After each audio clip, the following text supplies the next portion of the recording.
The Rough Drafts podcast is sponsored by Unicorn.com, the world's premier esports betting site. Bet on your favorite games like CSGO, Dota 2, and League of Legends, and earn Unicoins through successful bets, or use Unicorn's exclusive Connect program, where you can earn Unicoins just by playing some of your favorite games. Use your earnings to enter Unicorn's raffles for exciting prizes like Logitech peripherals or CSGO skins. So join Chase and Walter and prove who really is the esports gambling expert. Unicorn.com. Log on today.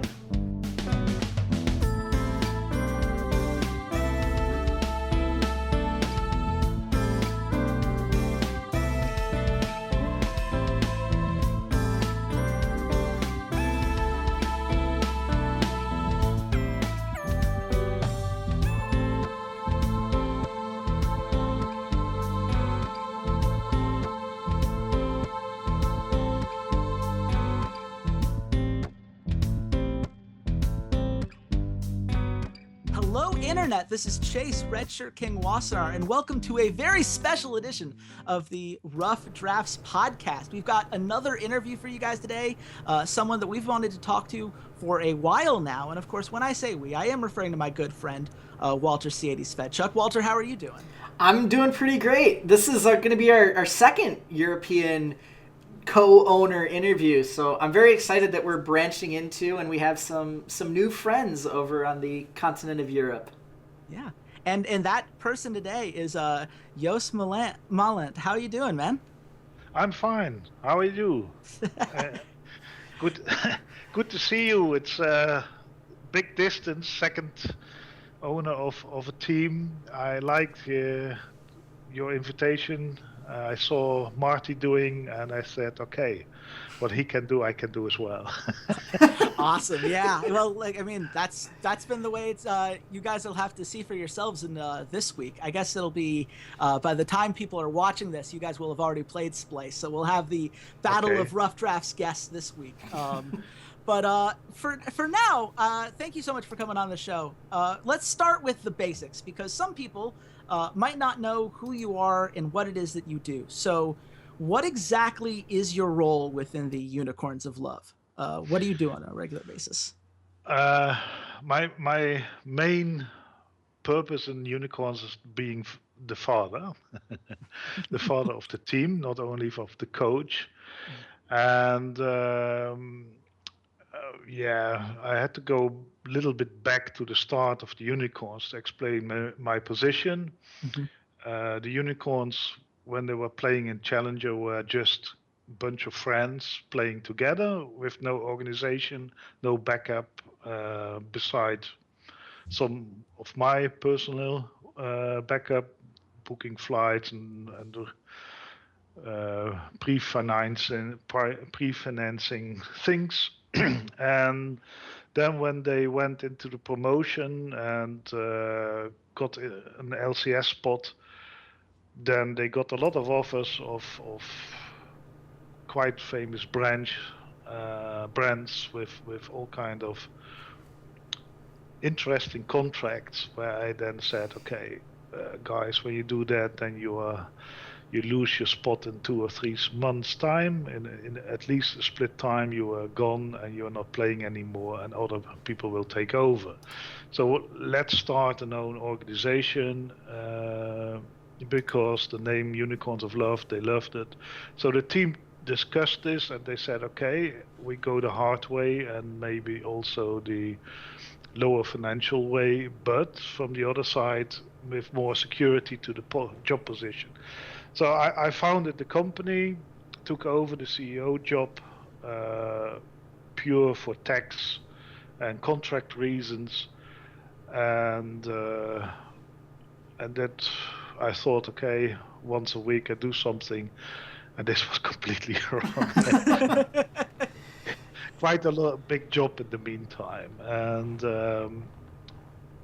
the first things was we started with Unicorns from scratch with nothing.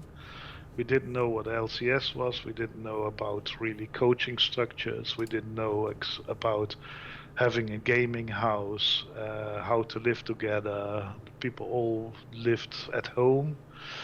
So the first thing was me looking in Berlin for a gaming house and convincing landlords to give very big apartments, to rent a big apartment to 5 or 6 young people in the age of 70-20, and saying, no, these are computer nerds, not party people, nothing will happen.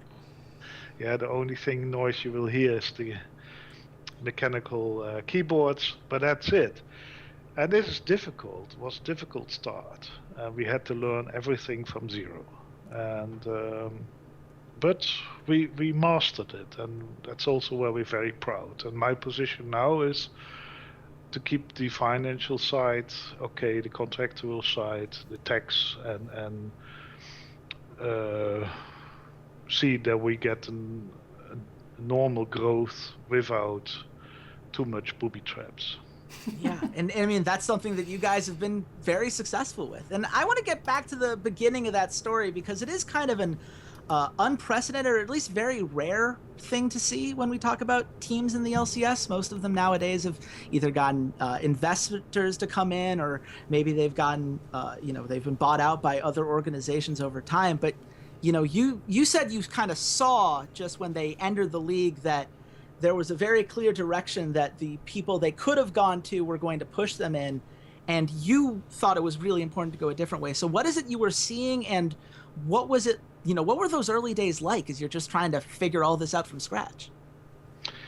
Yeah, difficult. It's in the beginning, of course the players wanted to play together, and they liked the name Unicorns of Love, and they didn't want to give it away for Team someone. And that was one of the first reasons. And the second one is that we already saw that most organizations at that time was a little bit more Wild West as today, but most organizations are only caring to take over an LCS spot.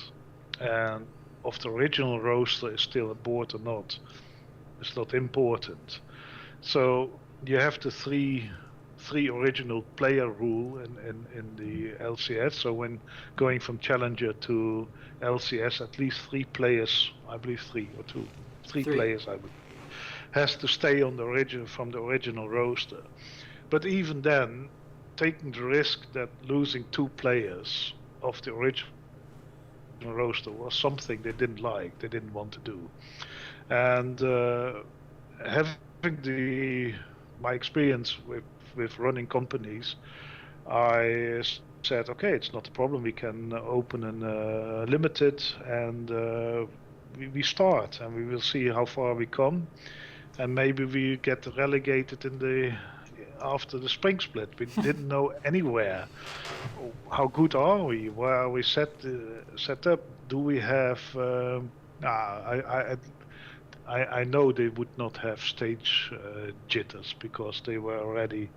I was with the guys in IEM in San Jose, and they like to be on stage. So okay, I know that would be fine, but you had SK and you had Elements or Alliance at that time, just recalled, and you were looking with big eyes and said, okay, these are Fnatic, big names, and unicorns. We start. Maybe we will survive. Maybe we will go out. So we don't know. Let's go for it. And worked out. It did work out. You guys ended up second in that spring split. You lost that very, very close series to Fnatic, and I think that's a great point you bring up, that the Unicorns of Love don't seem to shirk the big stage. We've seen them perform at a couple of different IEM events now, where they won the most recent one that was in IEM Oakland. They took second at the first IEM that was in San Jose. They're consistently a team that does appear on the larger stages and have consistently gotten to the playoffs. And what's it like? So the story, basically, the guys all wanted to stay together. What's it been like running this company with Sheepy? What's it been like running it as a family, which really seems like the primary cause for creating the team was that the players wanted to stay together. They had this sort of, familial bond. The first reason, there are several perspectives. One of the players, one of Sheepy, one of mine. From the players was they wanted to play the game, mainly. And they want to be as long as possible in the LCS and not booted out by an organization. That was their concern. Sheepy had in mind to build up an organization for longer and having his own play style and his own saying in how to play League. I read through the contracts offered and said, okay, this is pure nonsense. This is taking away young guys, the only asset they have.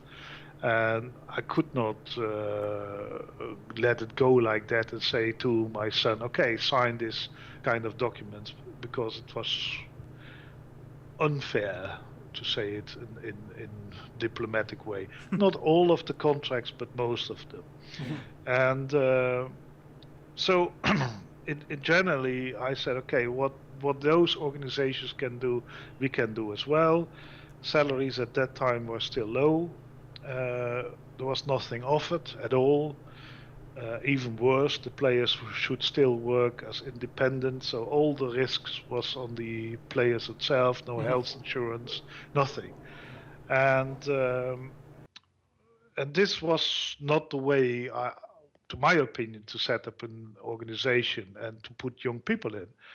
I have quite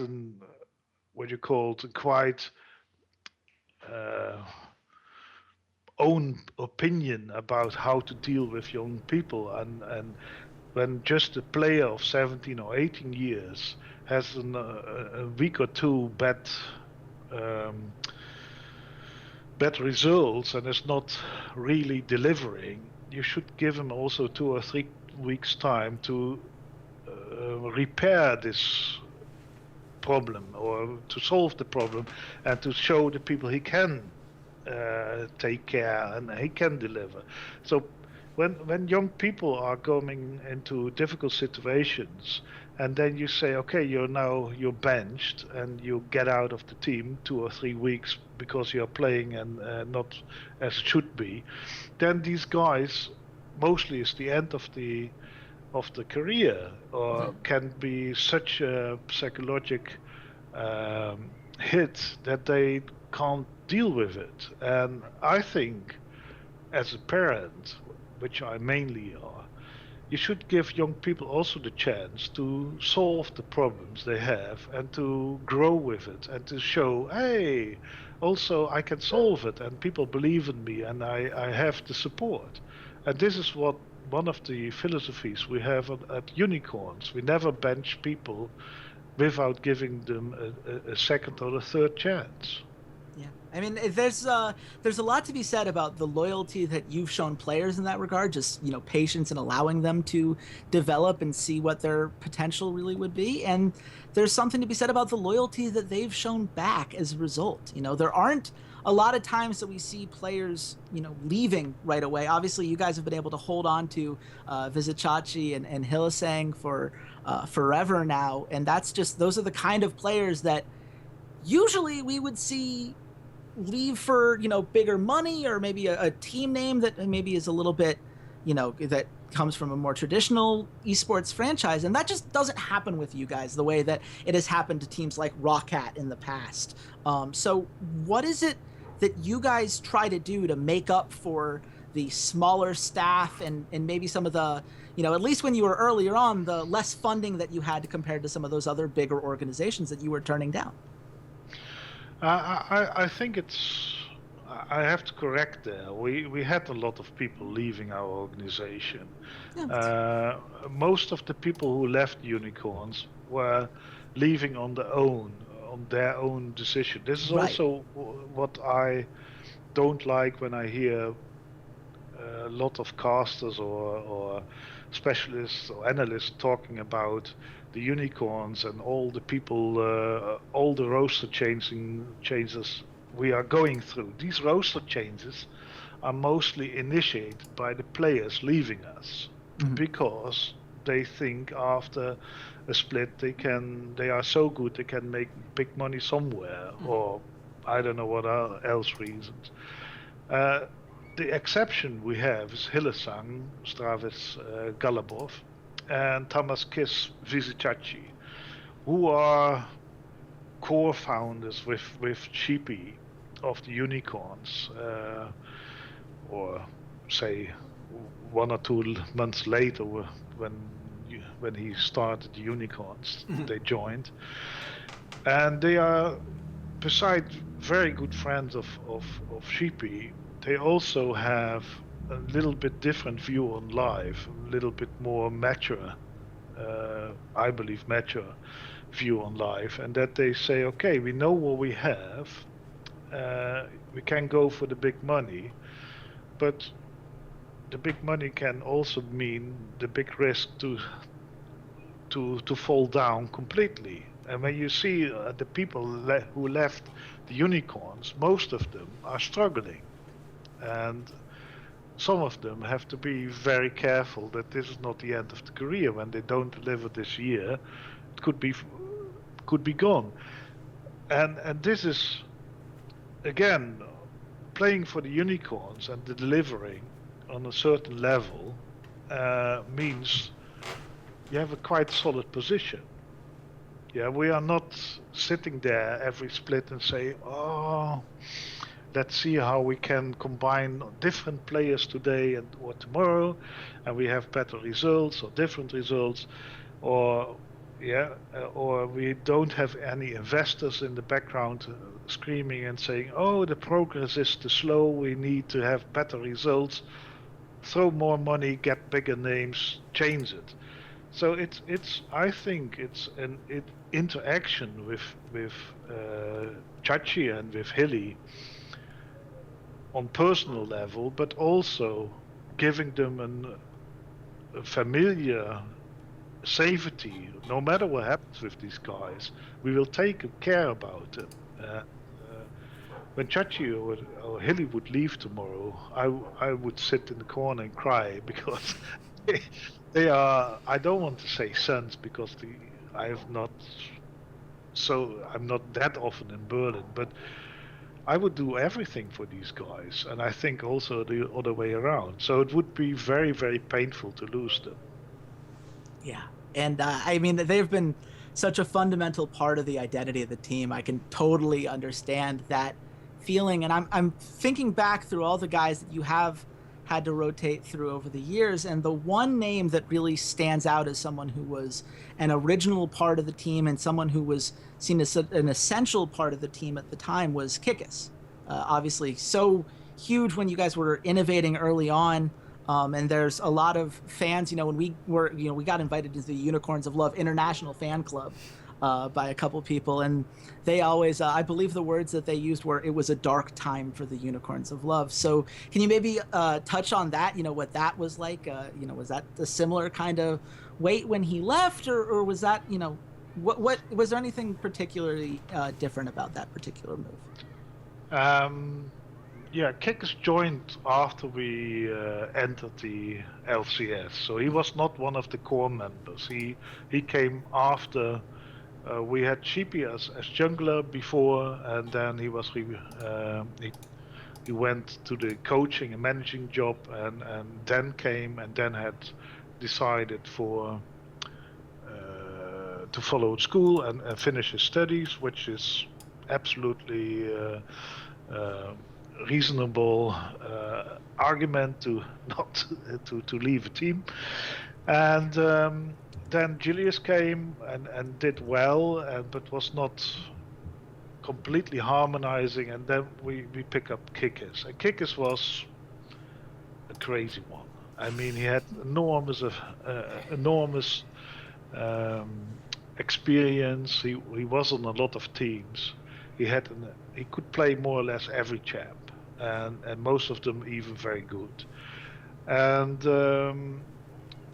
it was a lot of harmonizing and was going very well. And then he left at the end because of I can't say exactly. There were several reasons. Not feeling that he had enough influence about the play style, till he was a very hard-working guy, or he's still, I think, a very hard-working guy. And he thought some members was not doing as they should do. And finally he said, I want to go. I want to leave tomorrow, more or less. And so he played then another 1 or 2 games and left, and we took Horo on board. And to be honest, was slap in the face, was hard, was difficult for us. We still have a very good relationship with Kikis. Me personally, Sheepy, my family still. We are not angry with him, not at all. It's a decision. He didn't feel happy, and when people are not happy, and this is going too emotional, then it's better to say, okay, stop. And leaving Kikis was also, for us, an opportunity to change a lot, which is not maybe recognized. But when Horo came, Horo had a completely different view about how to play League as the Unicorns, which had always this called chaos style, which I don't see as chaos style, but more about that maybe later. But Horo had a completely different opinion and showed Sheepy a lot of things, and they had a lot of discussions, long discussions, and Sheepy learned a lot of him. And this is also with the Unicorns, also with Hyli on Csacsi. There's nothing happening in the team without their saying. Yeah, it's always discussions, how to do this, how to do that, which people do we take, what's happening. So the team is always all the players have a voice, and it's listened, and normally the decisions are taken by coach and team together. There's nothing which we do. There's no player leaving because the coach is saying, okay, we have to bench somebody, or there's no play style coming just because the coach say it. This is an effort of team and coach together.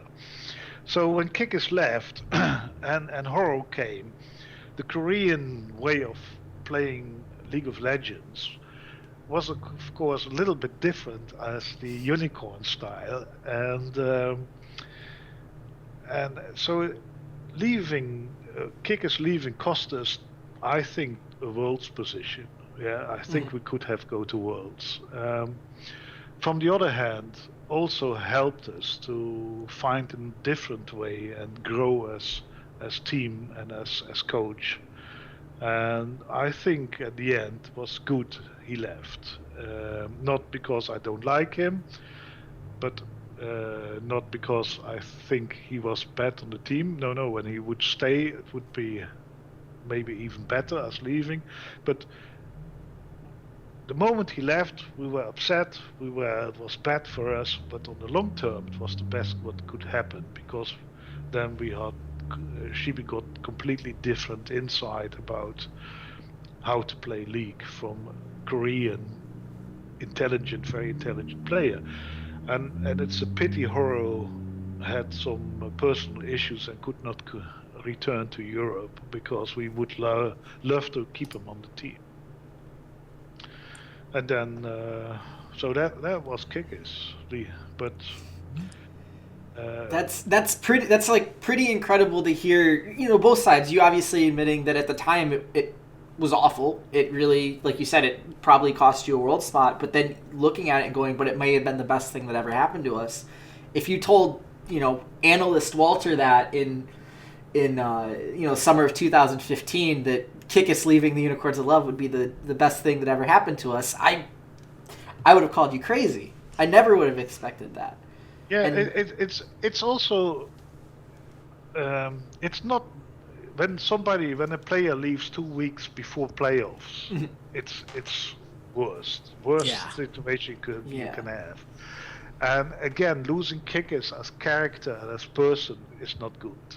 It was not something I even now like afterwards. But out of this situation came a lot of pressure, and came also different people and different view. And you have just to see when people like Sheepy, by the way, my normal job is doing research and development and that means every time you come for a difficult situation, you are trained and everything is done to find a solution and to find new solutions and to find different ways as other people. And this is the same with Sheepy.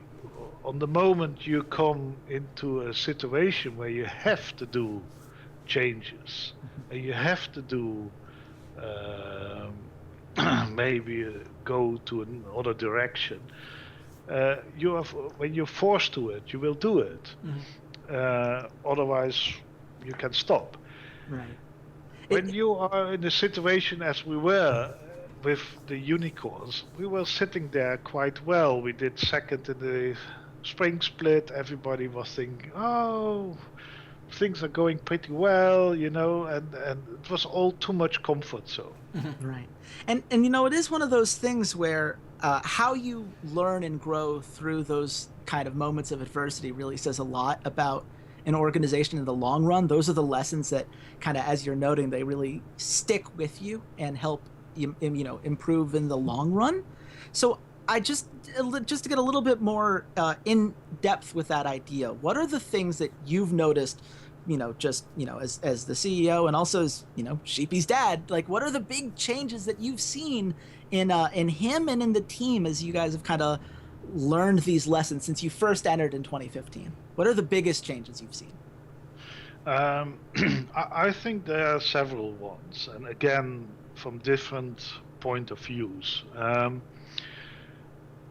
The first thing is with leaving Kikis, we had to change also the play style. Then Power left for a better job in OG, which I absolutely could follow. We talked about it, and I said you would be crazy not to take it because OG was at that time really good, right. and he got paid more. And I mean, when people want to leave and they get a good offer, it's not always the best to say stay. Everything is better here. You have to be realistic. So he left as well, and so we had no mid laner, we had no jungler, and Fedczuk. We had some tests with Fedczuk and other AD carries, and then the rest of the team decided that to bench Fedczuk. Also difficult because as somebody who a little bit more distance and handling everything, I liked Pontus very much. And so then you were saying there, and then you're sitting there as father and say, oh, how does Sheepy handle this? Because also sponsoring, he wasn't that time, he was the coach, he was manager, he was handling sponsor contracts, he had all to do. And then Romain came in the second split as well, so that helped a lot, which was also a big help. But then 2016 was for us big question marks. And we got Steelback, and Steelback also had a very special view about how to play League of Legends. We got Fox, Fox is a big teddy bear, we always called him. He's a nice guy, to be honest, and he's talking more as on the camera. And he's a very, very good player. I think he's one of the most underrated mid laners. But okay, Steelback had a very different view as well, or say not a different, but he had very intelligent things. And again, Sheepy learned a lot. And then we got Diamondprox, although he got offers from other teams, but with higher salaries. he chose to go for us because of the team structure. And Diamond is such a lovely guy. I don't know if you ever met him, but Diamond is really nice personality, and he was the biggest loss for us because he had all the experience. He was the veteran, what you call we called veteran. He was the one with the experience holding things together and saying, "Oh, guys, that was not such a good map placement, but when we change this now in the game, he just got it. He got the wins. He was really experienced, and that was another stage where we changed. But what also changed were at the same time the professionalism, the meta changed. So it was different. It was going away more and more from team fights to more team play, and you had the lane swaps and this kind of things. And then the same time also the salaries got higher and higher, and it's difficult for a small organization to get everything done at the same time. So we had to learn with a new team.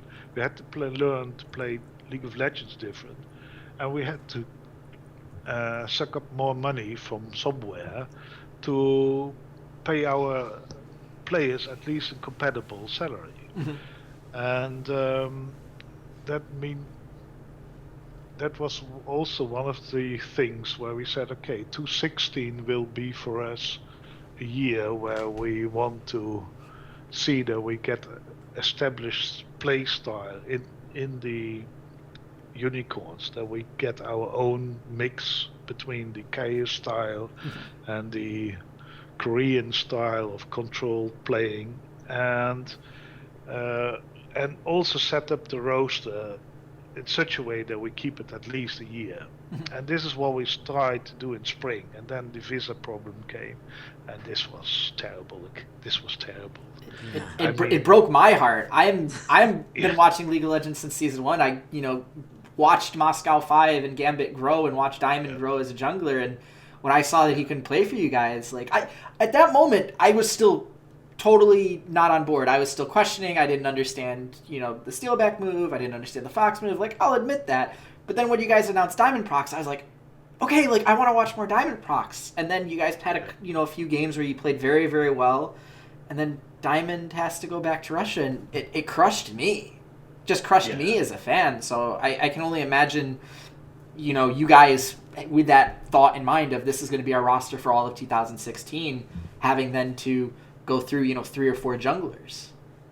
Yes, I'm feeling so sorry for Diamondprox, because just because he has Russian nationality, he can't play League in a professional way in Europe as he should do, and this is such a waste of talent and personality.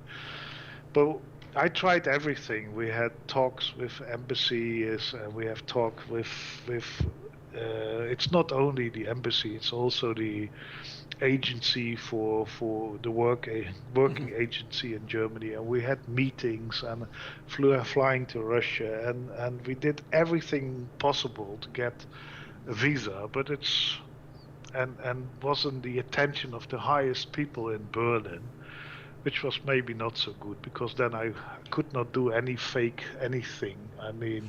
Put him on a university as a university student, and then he could work half weeks or something like that. You have always some things around, but there was nothing to do. There was no possibility to get him to Germany, and that break my heart as well, and not only us but also Sheepy, because these two came along very, very well, and they had big things in mind, and also different strategies and different compositions. And this was really Diamond and Sheepy was a good combination.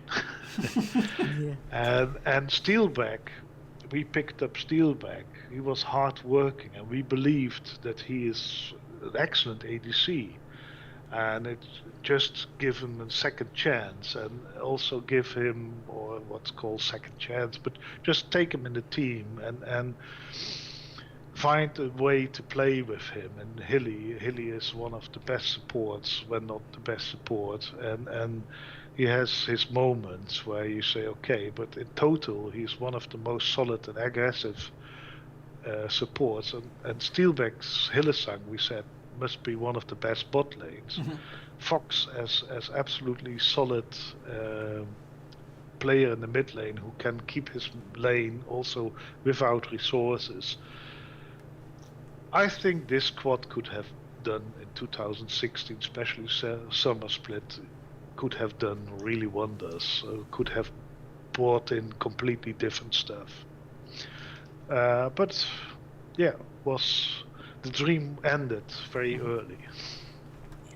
Well, and to be fair, 2016, you're still, you were one game away from Worlds, right? That Splice series goes the other way in regionals, and it did go to a full 5 games, and of course, I could theorycraft for forever how much Diamond would have worked on that team. I've worked with the guy when I was a coach in Istanbul. I've got nothing but positive things to say about him. I think most people in the scene who know him do. But you touched there a little bit about how you weren't necessarily able to always match step for step as far as the rise of player contracts go. As salaries kind of increased, that's something that was always something that you had to deal with, just a market factor that affected things. And you do have a smaller staff, and obviously Romain came in, you mentioned him, and I think everyone loves him and the unicorn hat and the abs and his whole thing going. I'm sure there's a certain portion of the fan base that just has to love him and everything.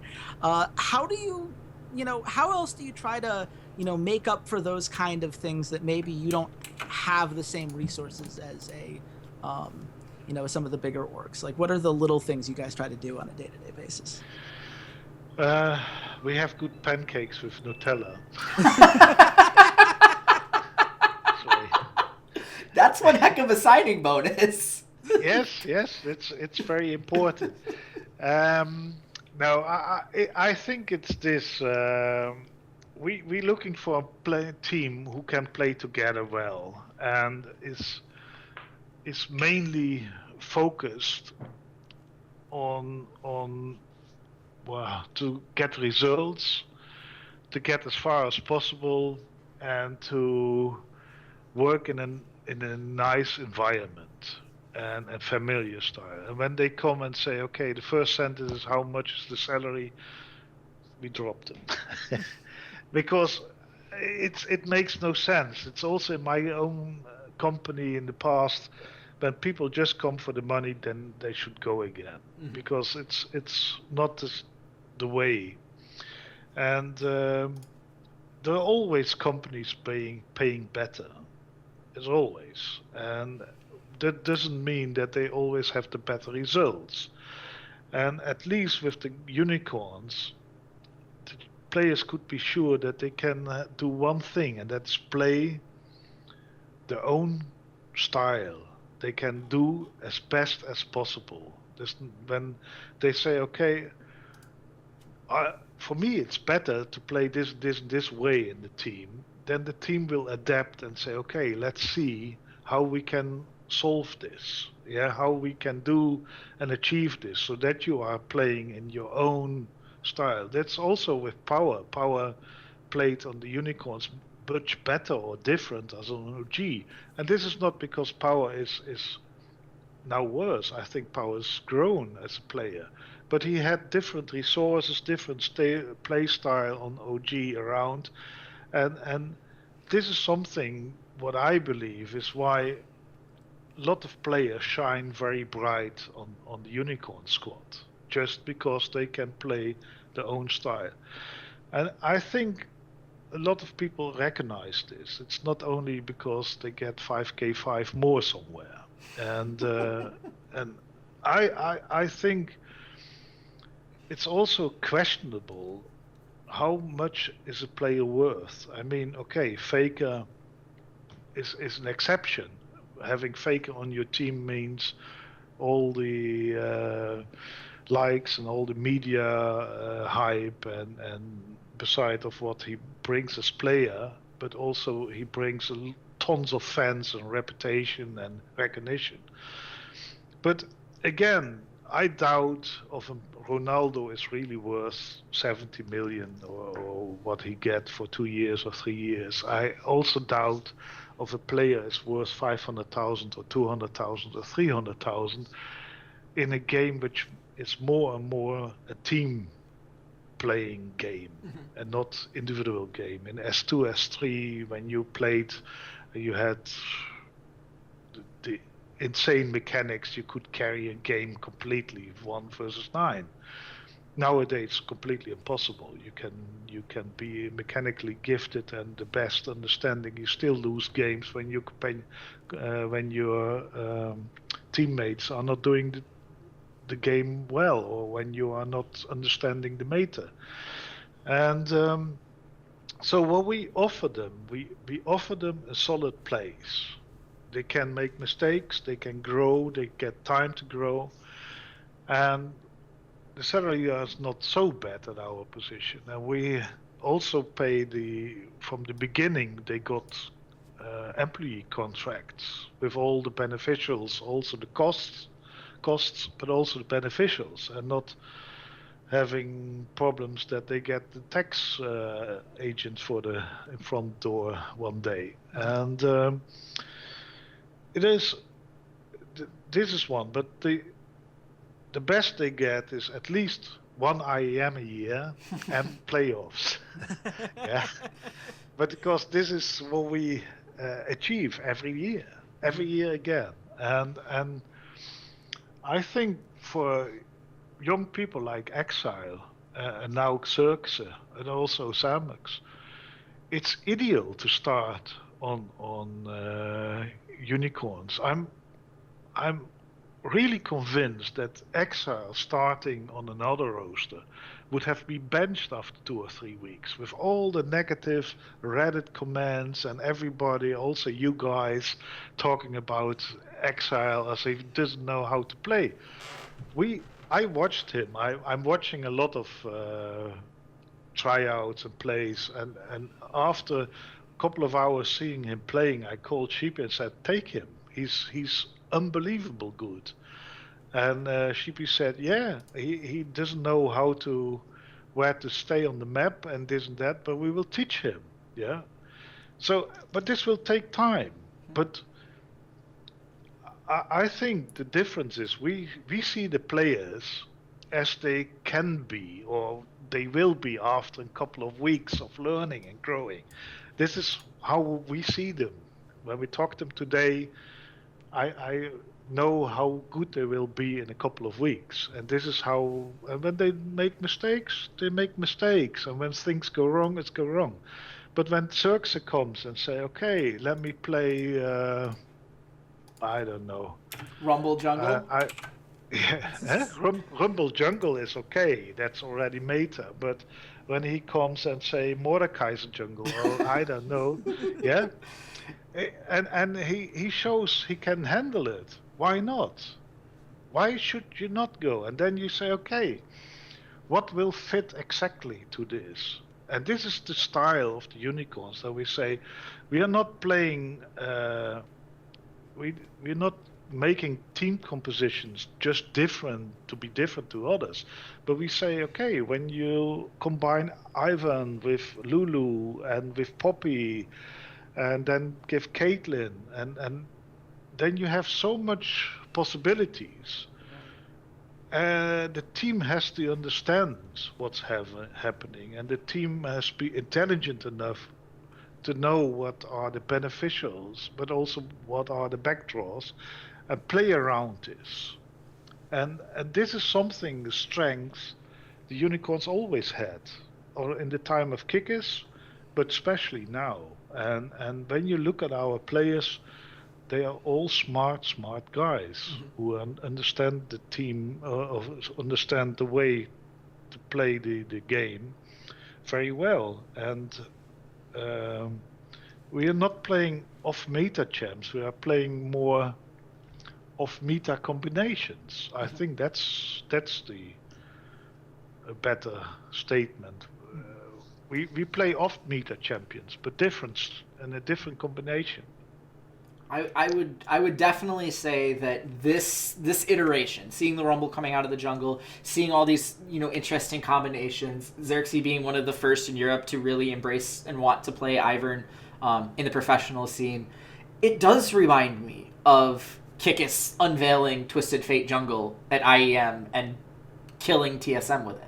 It does harken back to the origins of Chaos style, and I know you kind of roll your eyes at it, and I view it more as a term of endearment by now, because the Unicorns of Love do have such a distinct style on the Rift, a distinct personality, a distinct chutzpah almost. When you guys play, if you show me two compositions, 9 times out of 10 I can say, that's the Unicorns of Love.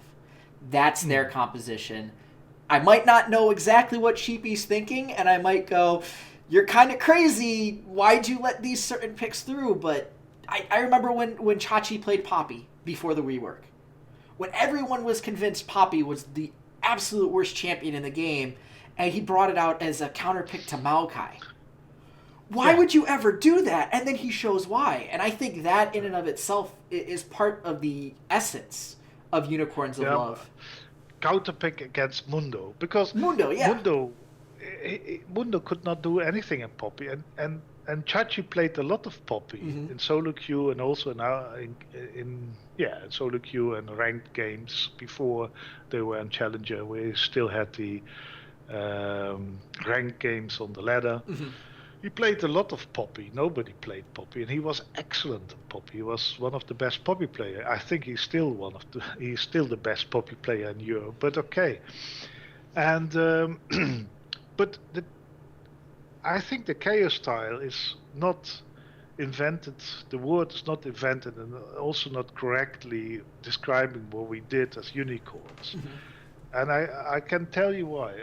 The Twisted Fate thing, they worked about 1.5 months on that. Was not something which came by some genius idea 2 hours before. They worked about 1.5 months on this composition and play. And the Unicorns Unicorns always believe that playing with more action and aggressive is bringing more effort, as doing endless rotations and going from left to right and back again and another tower and 2 kills and 45 minutes, and then something happens and the game was decided. They believe that action from the beginning did the job, and having different team compositions and play around, play a Checo game or a Flash Beer Slap game. You have to. The whole team has to work with this. It's not only one player. Right. So, but for analysts, and I mean, think about the San Jose. I was there. I did the drive and hotel reservation and everything, because we had to pay everything ourselves to come there.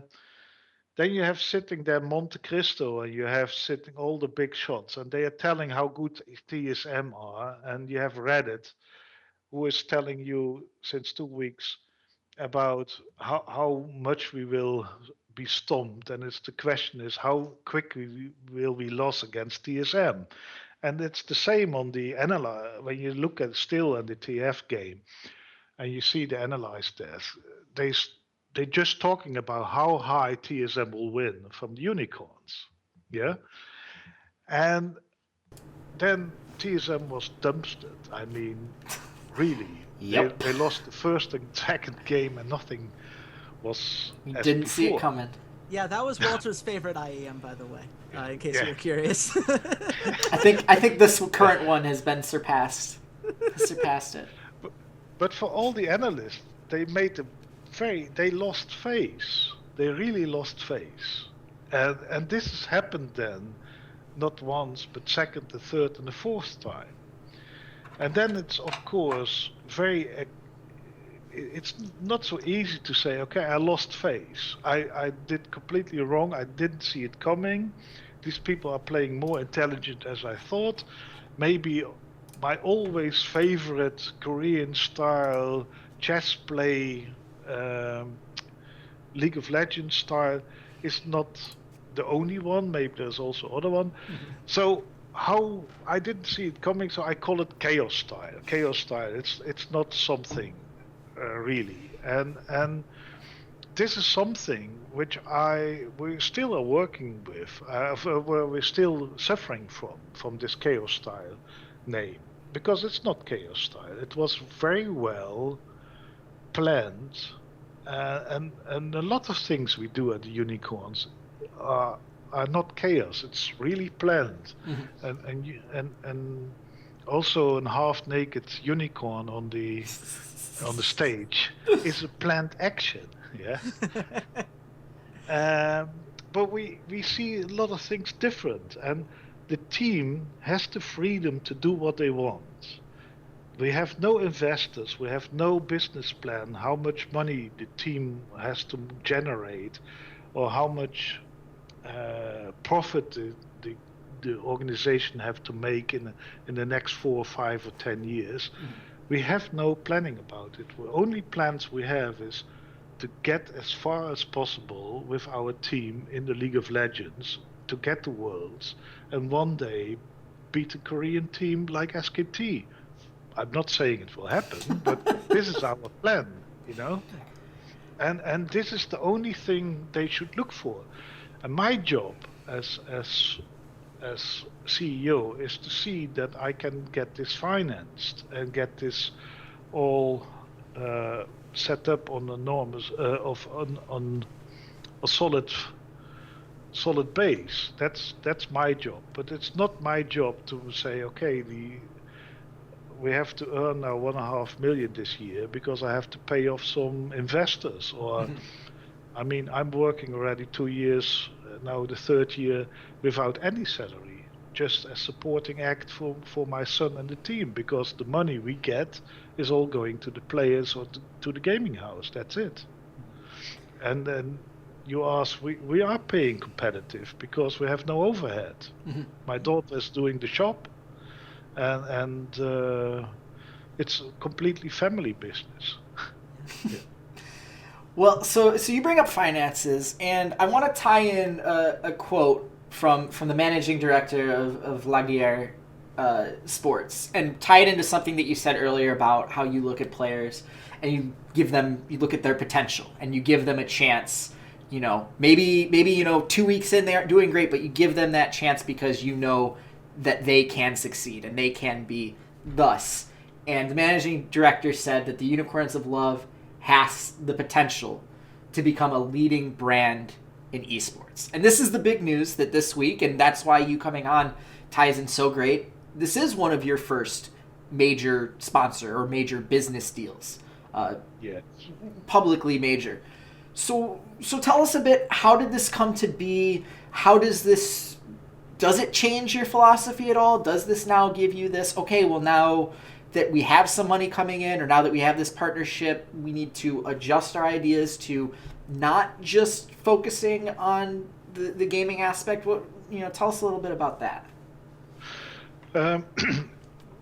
No, not at all changing anything in the philosophy or in our name or logo or what else was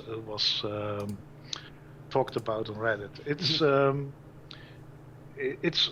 It's this. I'm a little bit older. I'm maybe one of the oldest guys in esports, and I've seen a lot of things in my life. And you can only sell things once. You can't. You have to know exactly which train to jump on or which train should leave without you. And I think in the meantime, the organization has grown enough internal. Sheepy having his strategy and his own playstyle together with the team. So from the player side, from the team side, we have grown, we have learned so much.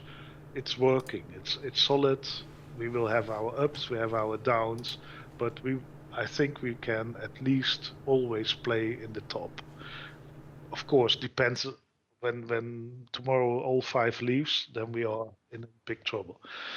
But we believe that. Second thing, I believe that in 2017, a lot of things is changing towards the recognition of esport as really a kind of sport, or at least first-class entertainment, which is taking over established parts in the entertainment world, which are now placeholders are different sport, basketball or ice hockey or anything. I think esport will take over a bigger share, which the other aspect is that when you want to reach a male person between 15 and 25, at least here in Germany, it's difficult because these guys are not watching any television, they are not going to any football clubs, they don't go to, they have, I don't know, they are networking through the internet, and they have also meeting, of course, normal people that go to universities, this kind of things, but the major contact they have is through the internet, looking streams, meeting people on the internet. So for classic companies, they have to move from normal sport to esport to reach these people. And so I think that what we discussed, I said, okay, now we have on the sports side, on the playing League of Legends side, I think we established good enough. People recognize now that we are an organization with a funny name and pink and doing things different, but still are having the mind behind to do well and to deliver and to play nice games and also want to win, and we want to go to Worlds. And so that's one part. And the second part is that I think now is the time to say, okay, we have to cash in. Otherwise, we can't be competitive. And the philosophy is that we want to go further in our way. So we got enough offers in the last 1.5 years to sell the company or sell the sport. We don't want it. So the philosophy is we want to keep our own business. We want to be our own boss. And what we need money. It's valid. It's normal for every company. So what we want to do is to see that we get a share of the sponsorship which will come. And with our small organization, we are not set up to do this well. When you call a company like telephone company in Germany, we wrote, which is specialized for young people, Roman wrote them a letter, and you get an answer back saying, okay, please write your letter in German, otherwise we will not answer. But he don't speak German. He spoke, yeah. And when you go to a big company here in Germany, you say, oh, we are unicorns of love, we are pink, and we do very well in esports. The people say pink, I don't like. Unicorns of love, what is that for name? Esport? Is that a sport? Really? Are any people watching this? And so when you then so we need different channel to reach the sponsors. And so we got a lot of offers already since a year or 1.5 years to work with agencies, and we did, but not on an exclusive base. But the big ones, of course, wants to do on an exclusive base, which is understandable. So you can only say to one guy, do it.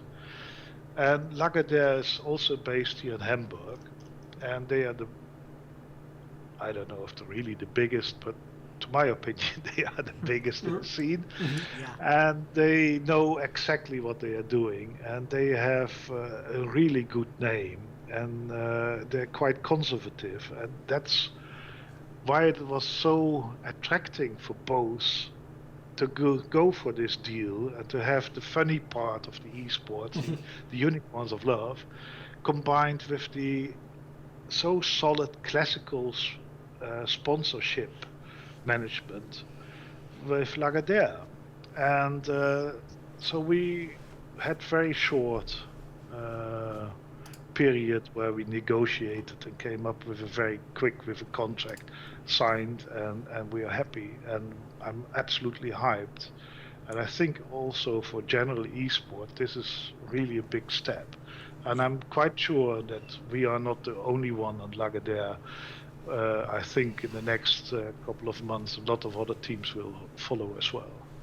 Yeah, I mean, this is, as you said, it's a huge move for esports in general. The more big companies like this that get involved and start to understand what it is that's actually going on, all of those, those conversations of, what is esports? What do you mean there's this weird pink team? It so mirrors every conversation I've had with people when I'm trying to explain what esports is and why it matters that I cover it. So I think that's something that people can definitely relate to, and it's nice to see you guys hit that perfect mix of a company that's big enough to get you guys what you need and also understands enough of what makes you guys special. And so that kind of brings the question that I hear all these things about, you've built this system, you understand now how to succeed in esports. Are we going to see you guys in other games anytime soon? Is this something that could expand, or are you guys happy with where things are? Yes, yes and yes. Okay. Yeah, we want to expand, and yes, we are happy where we are. Again, this step with Lagardere and getting possibly more sponsor money is to establish our philosophy and our independence as company.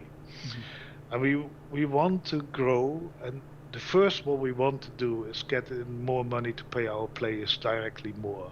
No matter if the contracts are running till the end of the year, when I get more access to sponsor money, the first money is going directly to the players. I will raise the salaries on top of the normal contract they have, just because I think they should be get what you called the benefits of having the organization running well, because they are one of the most biggest assets we have, and one of the reasons we do well is because they play well. So they should get at least that bonus. But beside of that, what we would like to do is start a second team in the German regionals. Okay. Also to grow talent. I think when you look at the normal sports, the players are picked up much earlier by organizations, and they get kind of school how to behave, how to do talks with people like you, how to do interviews, how to handle social media and this kind of things. And I think this is really important for the growth as a player, because when they're getting too cocky or they're getting too much crazy tweets, this can really harm their own reputation or own career as player. That's one. Second thing is, I believe that players can play much longer as what they're doing on the moment. So also player as Csacsi, I still see Csacsi play for the next couple of years. I hope he will do, but I think it's possible. It's all depending on about how much they also can outbalance the time in the time they have nothing to do, so they can level the life. And taking over a team in the regional league here in Germany gives you this opportunity to grow your own talent from the regionals into LCS. And I think this is the regionals in Europe will grow in the next years. In Spanish, in Spain, it's already enormous what you see happening on the regional league with very high viewerships, tournaments with good viewerships, and a lot of sponsor money. And I think this will take over to France, to Northern Europe, to Germany. And I think with these local leagues, it's the foundation that you get enough talents to grow in the LCS, and also give companies like us the possibility to work with talents and not always paying the 400,000 or 200,000 for some players which are on the top, and you only have to deal with 10 players. On the moment when you see in the LCS, the number of rookies we have in Europe is enormous. And you have players which are going to the Champions Series because they I don't want to say they were left over in the LCS, but the rookies are taking over more and more jobs from established players. Absolutely. Absolutely. Yeah. So for us as Unicorns, we would like to use this. And we're also looking on the other sports, but it's difficult. CSGO or COD is, of course, discussable. We know sponsors who doesn't want to do anything with this. And I know you're big fans of Trump, but I don't know what will happen. I don't know if this will... Neither do we, for the record. Yeah. Just to be clear, neither do we. Yeah. So I'm not sure if this will give more violent reactions throughout the world, and we get more terror and more weird things going on. And another couple of actions like we had in Berlin and in France and shootings and so on. It's questionable how games like CSGO will be accepted by mainstream companies and television and newspapers and so on. So this is, I as old guy hesitate to say, okay, beside of that, investing in CSGO is so enormous, expensive, we can't afford. Yeah, we can't. So we are looking. Yes, we're looking at different games as well, but again, I think our focus is more on League of Legends. We will do again step by step. We don't have to prove anybody what we do, and I think a solid growth with a solid financial base is better as sucking in now some venture capital. Money, there is enough money in the world. It's very easy to get investors, very, very easy, because there's more money to invest as investment projects. So it's for people like me with a good network in venture capital. It's not very difficult to get another 5 or 10 million, but very difficult to tell them, okay, this will be your revenue, this will be your return of investment, because it's still Wild West. As League of Legends team, it's very difficult to find revenue because we have no revenue sharing of any viewership. We have limited sponsors. A lot of sponsorship is not allowed. Like Unicorn, for instance, we can't use a sponsor. It's not allowed in League of Legends. Any betting, also because of the legal sides in Europe, it's difficult. And so to get a return of investment is difficult. And when I, on the moment, have my doubts, how should I sell it to people? And it's different. People like Marty see this different, which is okay. I love Marty, a very sympathetic, very good guy, and he's absolutely doing great with the Splice organization. And I'm sitting there wondering, say, oh, the guy has energy and he's doing, and and no, really, I'm admiring I'm really admiring and he's such a nice guy. He's really a nice guy, and we come along very well. But I have a different view as he has, and this is fine, because when we should have all the same views, it would be difficult.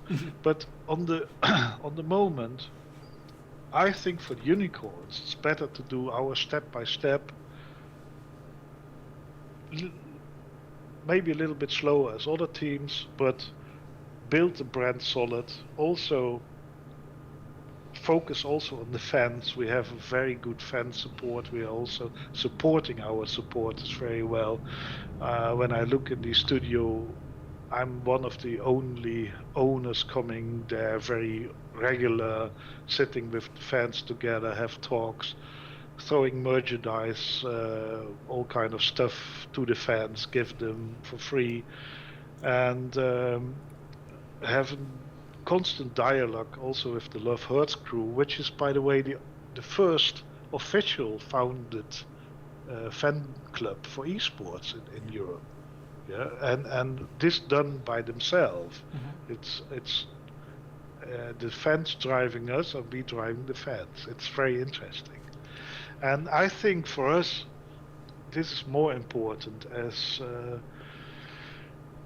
looking of it's really sure that when the big cake is coming, that our piece of the cake is 1 millimeter larger as the other ones.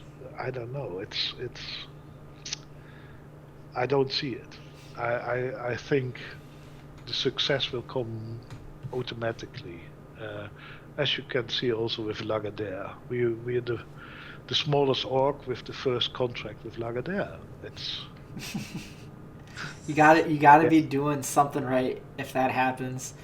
Jos, I posed this question to Marty on that show, and since you watched that episode, you know it's coming. I don't have a team to root for since Gambit left the European LCS. And your heart's in the right place. Everything you've said so far makes me want to like you guys more. But final closing argument. Take a minute and a half. Why should I be a fan of the Unicorns of Love? That's a good question. Let me say first this. I think for the league it's enormous important that we have one Unicorns of Love and one Fnatic and one Splice and one Rocket and Giants and so on. I don't believe it's good when we would have 10 Unicorns of Love or 10 times Giants or 10 times Fnatic. And I think the diversity is very important, and it's very important that you have unique teams and organizations. We believe with the Unicorns in a different view on league. I think we looking for our players. Are they fine? Are they nice guys? Do they fit together? Are they intelligent guys?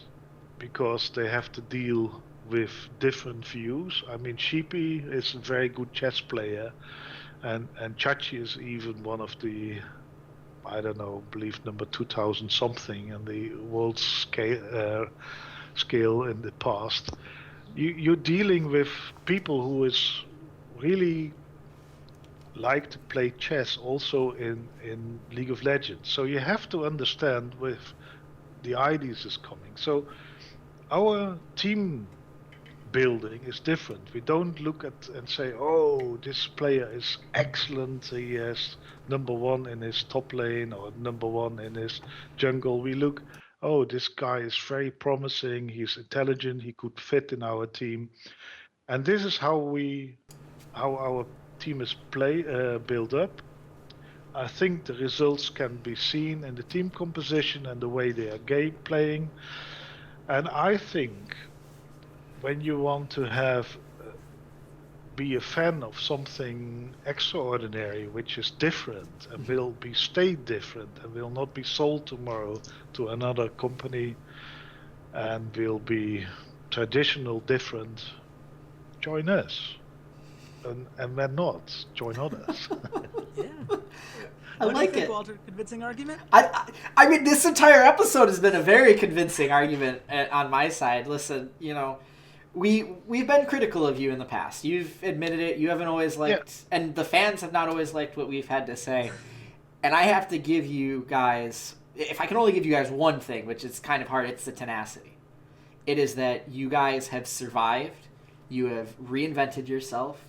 And you have proven that you deserve to be there just as much as the Fanatics, just as much as the SKs. You're not looking up at them anymore. You're on the same level, and you're shaking hands with them. And I'm very excited for not only the players that you have this year, but for the organization this year, especially after winning IEM San Jose. You guys have that first tournament under your belt, and I can only imagine what the second one's going to feel like. Yeah. It's when you ask the players, they are not focused on the moment to be the best on the spring split. They're focused on the IEM Katowice. They want to do something on IEM Katowice. How far they will come, we will see. But at least they want to give a big fight over there and see that they come far at the IEM. And not being one of these teams. We want to see if we can at least upset the Koreans one time. I know there are a lot of Western fans who would love to see that. I think, if Mark Cuban called League of Legends once four-dimensional chess against the world, you guys are certainly the epitome of that in terms of how you try to game plan these things. And I'm tired of trying to bet against you guys. I'm done. I did it for 2 years just assuming they can't keep getting away with this. They can't keep rotating new players in and every single one of them lands and then does poor. It can't keep happening. It does keep happening. I've embraced it. I've embraced the rainbow. I think Walter may have very much done the same after this episode. And Jos, thank you so much for coming on. Any last word to the fans on your way out? Generally, not only for our fans, be more patient with teams. Yeah, they need the time to adjust and. Be a little bit more patient. The young people, they have to find together, and then you will see teams doing much better as expected, and you also can see how hard they're working. It's more respect for a little bit more respect for the hard work, and things can go wrong. It's happening, but this doesn't mean that the people behind are not hard workers. So generally, when I see all the Reddit comments and all these, generally internet nowadays, people can be very, very harsh. Dim it, be a little bit more patient, and you will see wonders happening. Yeah. And the same with the unicorns. We took our time, but we are climbing higher and higher. Well, hopefully the internet lets a little bit of love in their hearts rather than the negativity that you just mentioned there. And hopefully you guys loved the podcast. If you did, you should definitely subscribe. We've got that nice YouTube channel down there. You can hit that subscribe button. Obviously, soundcloud.com/esportsroughdrafts for the audio versions if you prefer those. And of course, you can find us on social media. I'm at RedShirtKing. Walter, where can the nice people at home find you? You guys can find me at Ceades_LOL. And Jos, where can people find you if they want to hear all about your musings as the season goes on? I'm best UOLDad at Twitter. And thanks for inviting me and having me at your show. It was really nice. Of course. Absolutely. Thank you so much for coming on. And that's going to be it for this episode. Come back later this week. We're going to be doing the Week 3 Guess the Lines like we always do for your Week 4 Guess the Lines, I should say, for North America and Europe. So until then, goodbye, Internet. Hey there, Ceades here. Thanks for checking out the podcast. And if you enjoyed today's episode, consider supporting us at www.patreon.com/roughdraftspod. For just $1 a month, you can join your fellow listeners in our patron-only Discord channel and help keep the content coming, or join our VIP club where $1 a show or $8 a month gets you first priority on all patron content like our patron-only Q&As. And check us out on all of our social media, Twitter @RoughDraftsPod, Facebook.com/RoughDraftsPod, SoundCloud.com/EsportsRoughDrafts, as well as on iTunes and YouTube by just searching for the Rough Drafts Podcast. Thanks for listening, and goodbye, Internet.